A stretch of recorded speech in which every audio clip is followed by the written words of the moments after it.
folks, and welcome to Telling Tinder Tales, the podcast where the search for love often goes wrong, dates get strange, but the one thing we can be sure of is we'll all have a good laugh about it. With me, Chris O'Neill. And me, Thomasin Lockwood.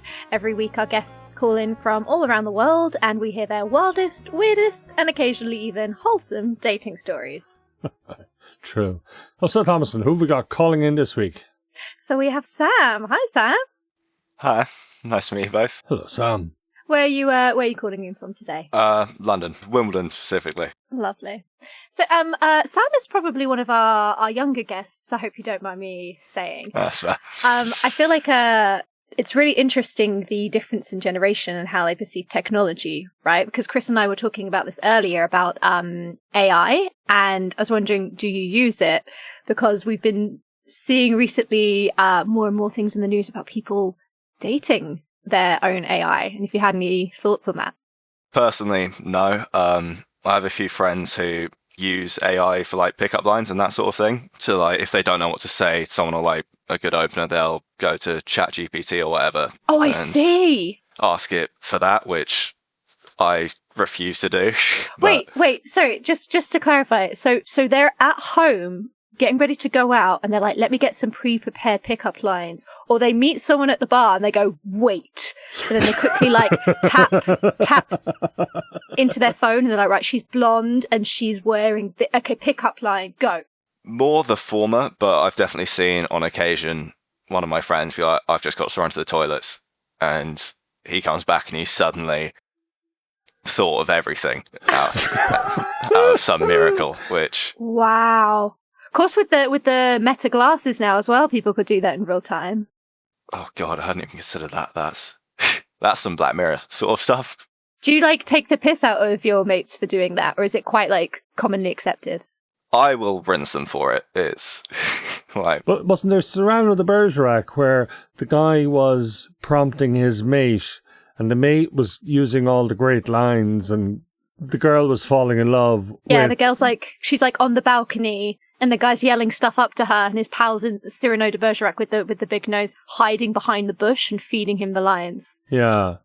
It's a sort of early AI. Yeah, it's like the world's worst wingman, to be honest. It's... I do wonder, though, for maybe the more socially awkward or introverted, whether actually ChatGPT can also avoid disasters. Like if someone's like, I think I'm going to say this to this person, like I think I might ask them out in this way. Or like, hey, I had a date and it went badly. They don't want to see me again. This happened. Why do you think that is?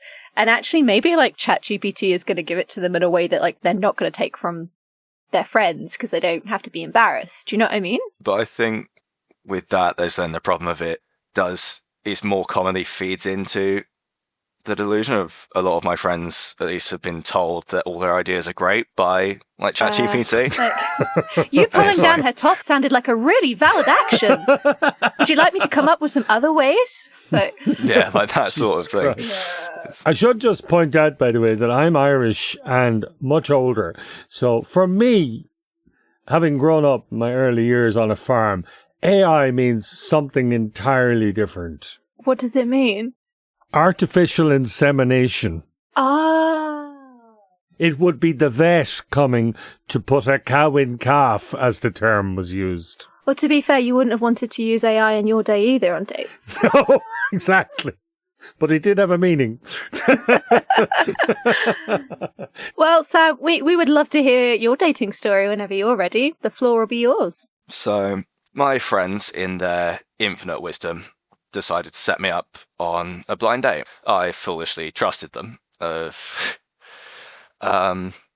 was like, you know what? Like, I'm bored, I'm free, might as well. What's the worst that can happen?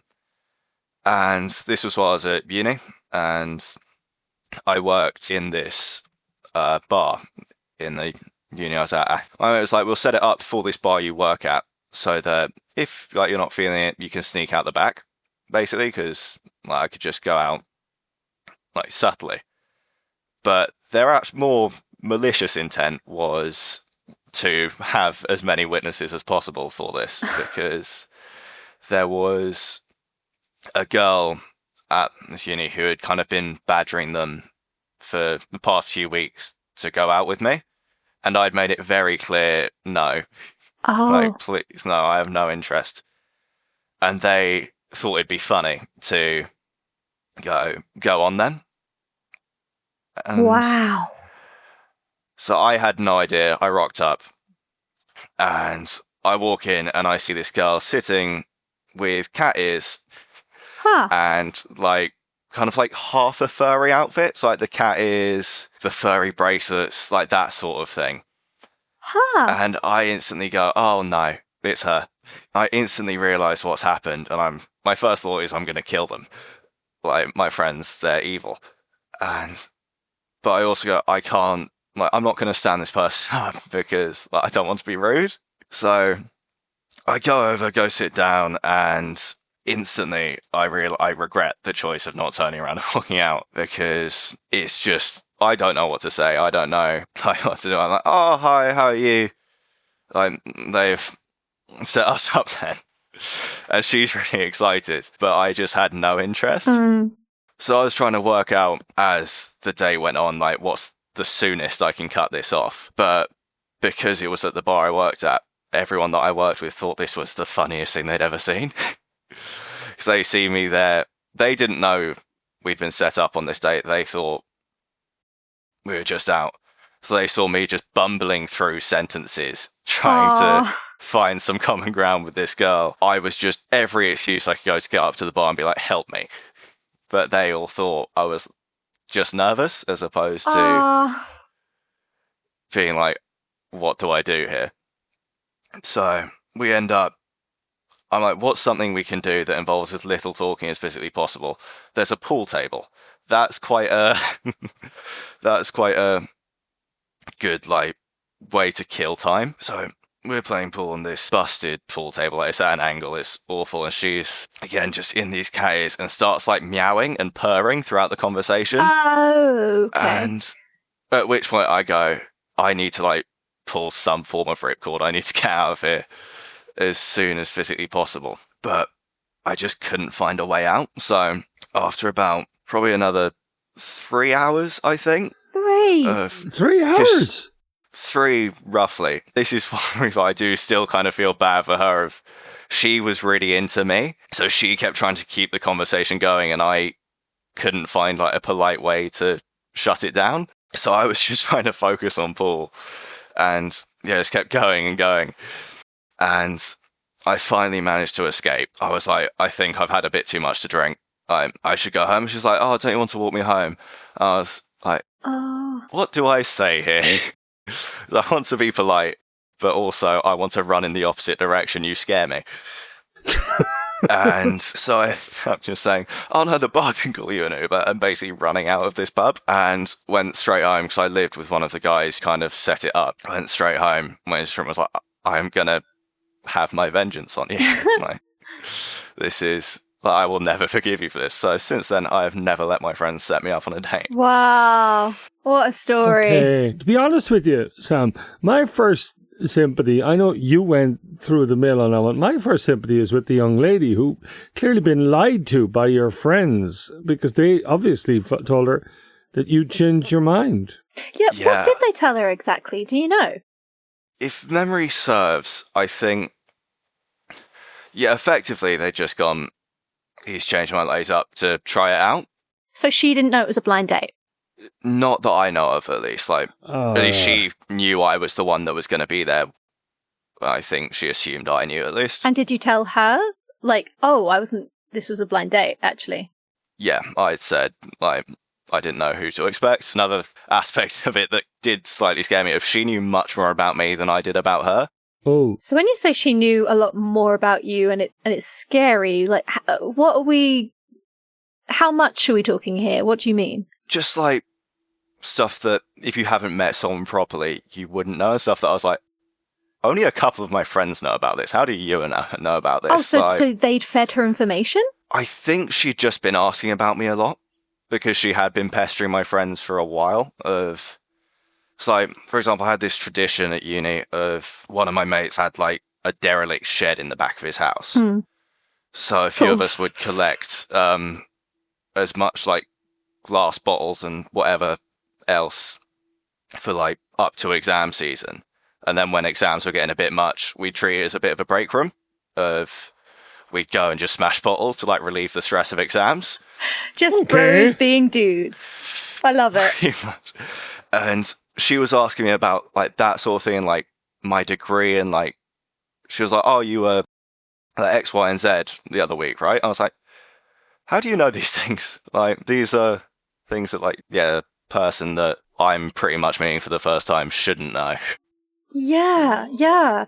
And you say you were bumbling through sentences. I mean, what exactly? I assume the conversation was her telling you things that she knew about you, and what were you saying? I was just trying to respond in a way that wasn't kind of overtly being like concerned, I guess, and like trying to distract the conversation to like, I guess, more normal first date chat. Yeah. As opposed to. And you know, besides that, say let's put the furry out, the cat ears, the meowing and purring aside, the fact that she knew more about you aside. Let's not put that aside at all. Just stick a pin in it. Stick a pin in it for now. Outside of that, was there anything redeeming about her that you did learn?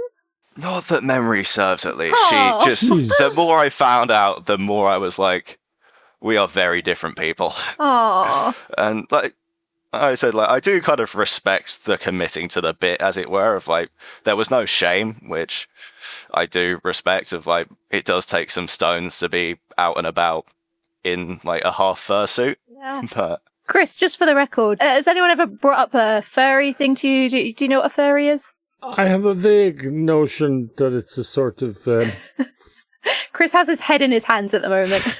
indicative of a certain set of sexual preferences, but I've never not aware of it being a public thing. I It's would not assume normally. it was more of a private setting that this type of garmenting would be considered normal. I mean, the cat ears is like, you know, I feel like, you know, a young girl at uni playing around with her style. She has cat ears and it's kind of quirky and cute, but for me, it's when she started meowing and purring. that was definitely when the alarm bells went for, well, the like second set of alarm bells went for me. Was she looking at you for a reaction then when she did it to try and like, was she like trying to get you to ask about it or like? I think so, because I had been kind of avoiding it at any cost. Like, I wasn't going to be like, "Oh, your cat ears are lovely." Yeah. But yeah, I just did my best to ignore it because I was like, I'm not. What do you say when someone meows at you? I mean, it's like a cat in real life. You can't really ignore him. Yeah. So you said that you went on a blind date, Sam, which is it's quite an old school thing to do and quite risky. I mean, you must have really trusted your friends, which I'm sorry for. But why did you agree to go on a blind date? Had the apps not been working out? Were you more shy? I think mostly I do just hate dating apps. I quite like meeting people in a more organic way and kind of, I think, as you were saying earlier about the kind of like AI stuff, people using AI over text, I think you can get a much better read of someone in person as opposed to over messages. And like, I'm awful at texting. I forget how to use the English language more than anything. Like, I'm quite a dry texter. But I like to think at least I'm quite easy to get on with in person. Would you ever flirt at the bar when you were on the job? Massively. It's honestly one of the best perks of having worked in bars. And do you have a current partner or friend or girlfriend or boyfriend or whatever? No. No, I see. But you're not relying on your friends to provide that, I take it. No. As much as I love my friends, they're evil. After the blind date, did you go back to the apps? Briefly. And then what made me kind of give up on it again was, again, just kind of a briefer story, is the nail in the coffin for dating apps for me was I'd been messaging this girl on, I think, Hinge, if memory serves, and messaging for like a week or two, go on a date, she can't speak a word of English. Oh, no! And we'd been messaging in English, and she was like, "I'm really sorry. I'm actually 33. I don't speak a word of English." What the fuck? Hold on. Just to clarify your age again, Sam, currently? 24. And at the time that you were 23 or 22, I presume, yeah. And she was 33. Having Okay. said she was 25. Okay. That's insane. Did she catfish you with pictures as well? Or does she just have really Not good skin? Did you find massively. out what products she was using? Yeah, she just had really good skin, to be honest. And What did she say, Sam? I got to the bar and she just held up Google Translate. I was like, what is happening? That's insane! And she hadn't given you any kind of... Like, did you know she spoke English as a second language? No, I thought she spoke it as a second language. But, because that's what she had said.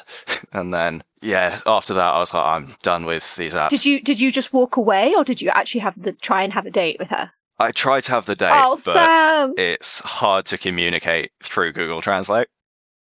Yeah. Do you mind me asking what was her language or her language that she used? Portuguese. It's not like Dutch, where if you speak slowly, you can kind of get the gist. Did you ask her through Google Translate, like, What the fuck are you at? what the fuck? How do you say what the fuck in Portuguese? God knows. I think I just went, well, this is a surprise. And then decided to just kind of have fun with it and say something out loud that was completely irrelevant to what I was typing. Because I didn't really believe her. Yeah. So I was like, I'm just going to say nonsense to see if there's any, like, flicker of recognition. Like, are you a giraffe? Like, that kind of thing? Yeah, like, I'm not allowed in SeaWorld anymore. Or holding up something that says, like, you're pretty, like that sort of thing. So to be clear, you two were at the bar and you were tapping and that was how you were communicating. Yeah. Mate, you should have an escape route set up for that one, too. Yeah.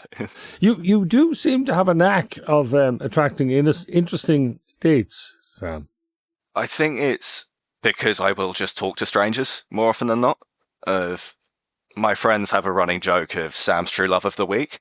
Ah, Of, like, I will, like, yeah, quote unquote, like, fall in love with a stranger twice a week. So I do just kind of go talk to people. And, yeah, it definitely leads to some weird encounters, but it's quite fun.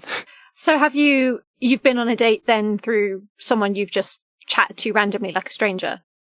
Yeah, I'd say, especially since I've deleted dating apps, like, more often than not, that's kind of how I meet people, of just, just go up and talk to someone, like, That's nice. compliment them.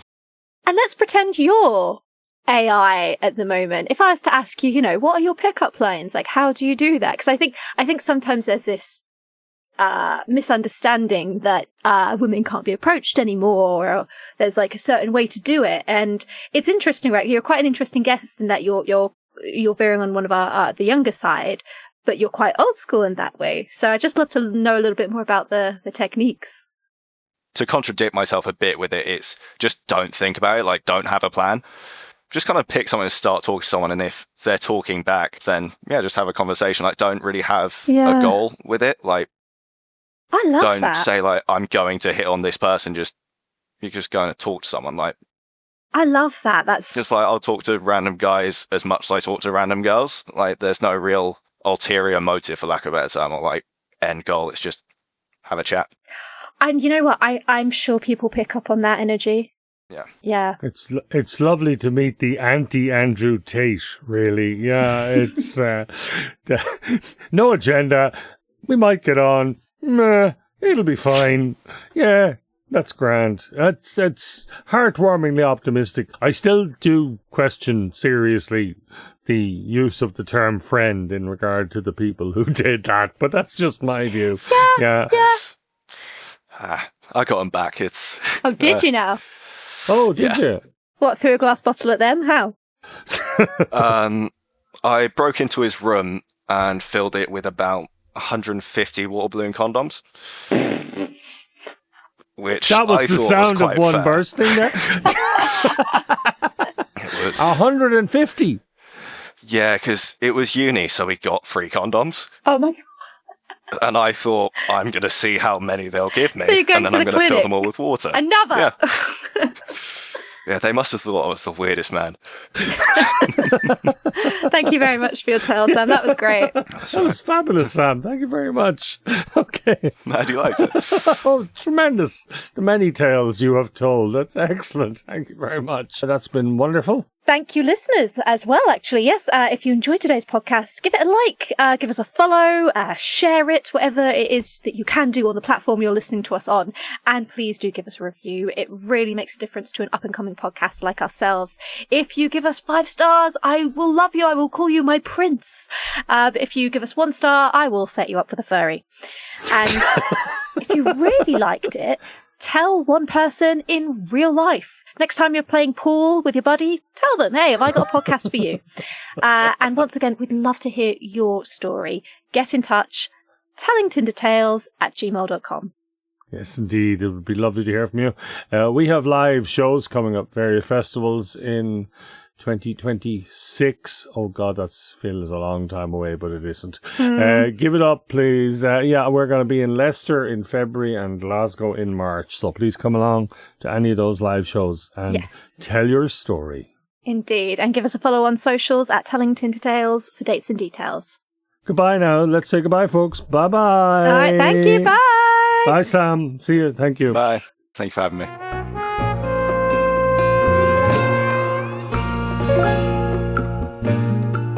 Telling Tinder Tales is hosted and produced by me, Chris O'Neill, and Thomasin Lockwood. Produced and edited by Lucy Regan, with music by Kinkas Moreira. It's a Jester's Comedy Dublin production and is no way affiliated with or endorsed by Tinder. If you have a story to tell, please get in touch. Details are in the show notes. And if you like us, instead of swiping right, follow us on Instagram and or TikTok at Telling Tinder Tales.